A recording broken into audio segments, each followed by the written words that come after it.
Assalamualaikum warahmatullahi wabarakatuh. Ketemu lagi dengan kelompok kami, kelompok 7, yang beranggotakan Dede Agus Alwi, Nuni Rafitasari, dan Saudara Ilham Habibi. Kami akan menjelaskan mengenai transmisi kebijakan moneter jalur harga aset. Mekanisme transmisi kebijakan jalur aset merupakan bagian dari transmisi kebijakan moneter yang dibuat oleh Bank Indonesia melalui penetapan BI Rate. Bahwa transmisi mengandung arti di mana suatu keadaan yang menggambarkan bagaimana kebijakan yang ditempuh bank sentral dapat mempengaruhi aktivitas ekonomi dan keuangan, dan bertujuan mengarahkan perekonomian pada sasaran moneter, yakni kestabilan harga yang tercermin dari inflasi. Melalui jalur harga aset adalah suatu kebijakan moneter yang akan mempengaruhi perkembangan harga-harga aset, yaitu harga aset finansial seperti yield obligasi dan harga saham, maupun harga aset fisik khususnya harga properti dan emas. Transmisi ini terjadi karena penanaman dana oleh para investor dalam portofolio.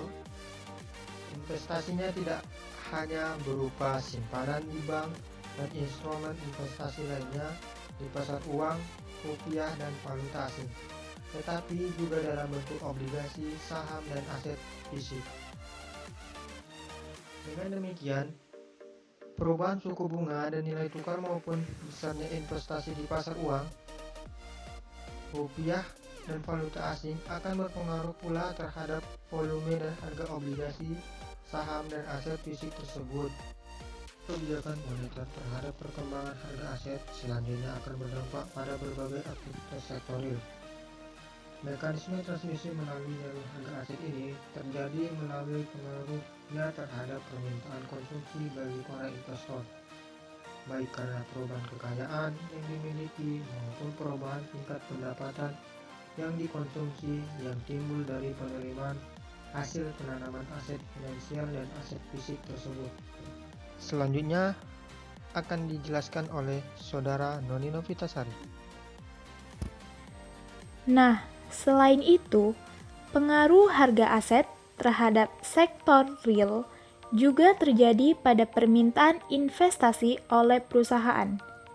Hal ini disebabkan oleh perubahan harga aset tersebut, baik yield obligasi, return saham, dan harga aset properti itu sendiri.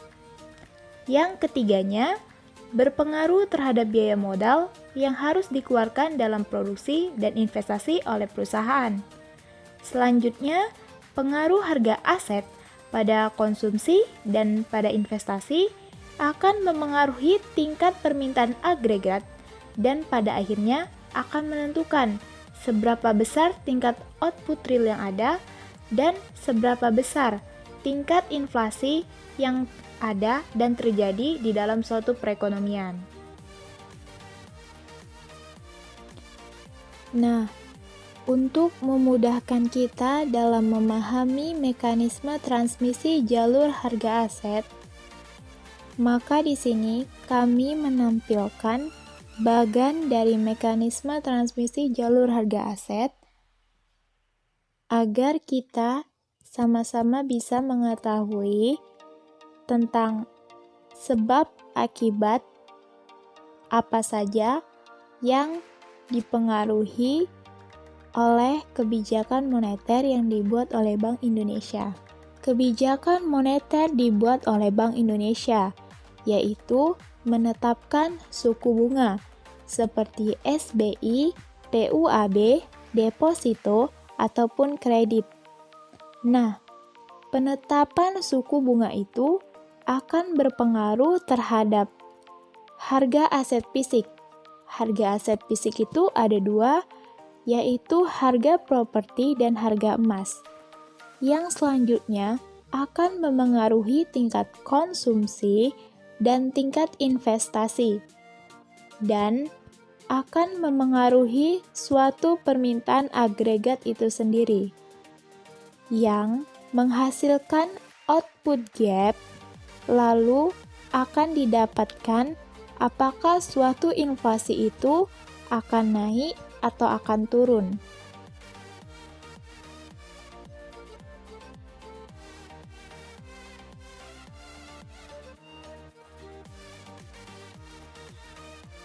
Nah, pada harga properti, jika Bank Indonesia menetapkan kebijakan moneter melalui suku bunga dengan dinaikkannya suku bunga, maka harga properti akan naik. Lalu imbasnya, konsumsi akan menurun. Ini terjadi karena permintaan konsumen menurun akibat tingginya suku bunga KPR. Karena itu, permintaan juga akan menurun, lalu menghasilkan output gap yang sedikit atau turun, dan ujungnya berimbas kepada inflasi yang turun atau inflasi dapat ditekan. Nah, jika Bank Indonesia menetapkan kebijakan moneter dengan menurunkan suku bunga, maka harga properti yang ada akan menurun. Ini berakibat pada tingkat konsumsi yang akan naik. Ini terjadi karena permintaan konsumen meningkat akibat rendahnya suku bunga KPR. Lalu, permintaan agregat pun akan naik dan menghasilkan output gap yang banyak. Ini berimbas kepada laju inflasi yang akan naik. Nah, dapat kita simpulkan bahwa jika suku bunga naik, maka harga properti akan naik. Tetapi sektor properti akan menurun. Dan sektor inflasi juga akan turun. Nah, jika suku bunga diturunkan, maka harga properti akan turun, lalu sektor properti akan naik, tetapi laju inflasi juga akan naik. Suku bunga yang dinaikkan berpengaruh positif terhadap inflasi karena dapat menekan laju inflasi. Tetapi jika suku bunga dinaikkan, maka akan berimbas kepada menurunnya sektor real, yaitu pada properti itu sendiri.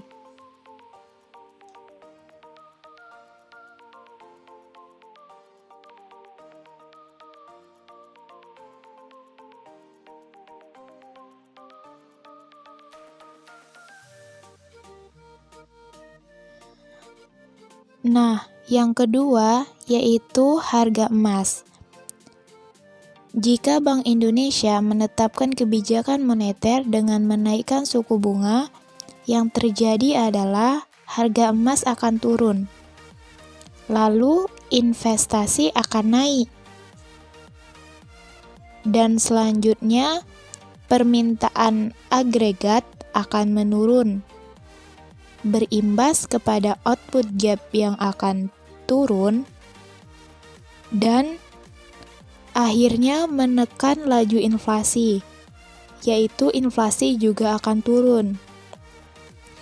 Ini terjadi karena masyarakat berbondong-bondong mengalokasikan uangnya untuk diinvestasikan karena suku bunga yang naik. Akibatnya, jumlah uang yang beredar di masyarakat juga akan sedikit, dan ini menekan laju inflasi yang ada di negara kita. Nah, jika Bank Indonesia menetapkan kebijakan moneter dengan menurunkan suku bunga, yang terjadi adalah harga emas akan naik, lalu investasi akan menurun, berakibat kepada permintaan agregat yang naik dan menghasilkan output gap yang naik, lalu imbasnya akan menaikkan laju inflasi itu sendiri. Ini terjadi karena masyarakat mempunyai uang yang lebih atau jumlah uang yang beredar dalam masyarakat itu lebih banyak daripada jumlah uang yang disimpan oleh masyarakat. Karena suku bunga turun, makanya masyarakat memegang uang yang lebih daripada menyimpan uang yang lebih. Nah, permintaan output akan naik karena itu tadi jumlah uang yang dipegang oleh masyarakat itu berlebih. Jadi menimbulkan tingkat permintaan akan suatu barang itu meningkat. Maka dari itu, inflasilah yang menjadi penyebabnya. Inflasi juga akan naik. Jadi kesimpulannya, jika suku bunga dinaikkan, maka akan berimbas kepada inflasi yang menurun, tetapi membawa hubungan negatif pada harga emas karena harga emas akan turun. Nah, jika suku bunga diturunkan, maka inflasi akan naik, tapi membawa dampak positif pada harga emas, yaitu harga emas akan turun.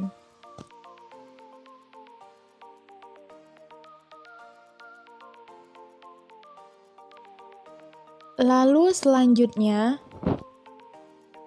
menurut teori Miskin tahun 2004, transmisi kebijakan moneter jalur harga aset ini atau other asset price effect dapat dibedakan menjadi 3 bagian. Yang pertama, ada efek nilai tukar terhadap ekspor bersih atau exchange rate effect on net export. Yang kedua, ada teori Q-Tobin atau Tobin's Q Theory. Yang ketiga, ada efek kesejahteraan atau wealth effect. Nah, ketiganya ini dapat membantu kita dalam lebih memahami tentang apa itu transmisi kebijakan moneter jalur harga aset.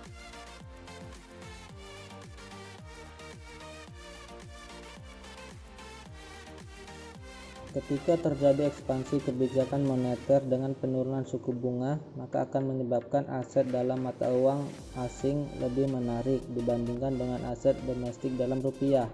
Pada akhirnya nilai dari aset rupiah akan menurun sehingga rupiah terdepresiasi.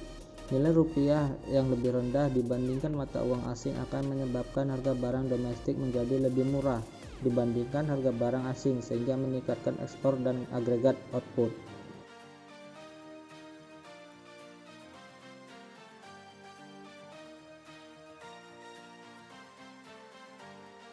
Teori ini dikembangkan oleh James Tobin yang menjelaskan pengaruh kebijakan moneter terhadap penilaian ekuitas.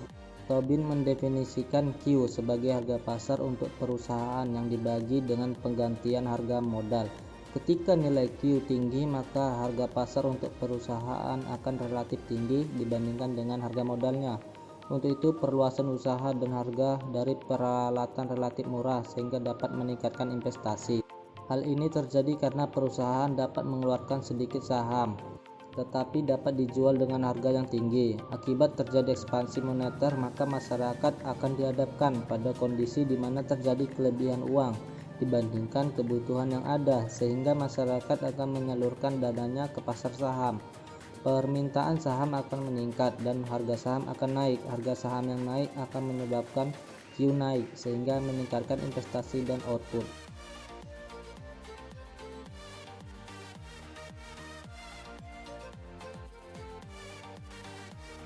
Asumsi yang mendasari proses transmisi moneter pada jalur ini bahwa pengeluaran konsumsi juga dipengaruhi oleh sumber daya seumur hidup atau lifetime resource, bukan hanya didasari pada pendapatan yang didapat hari ini.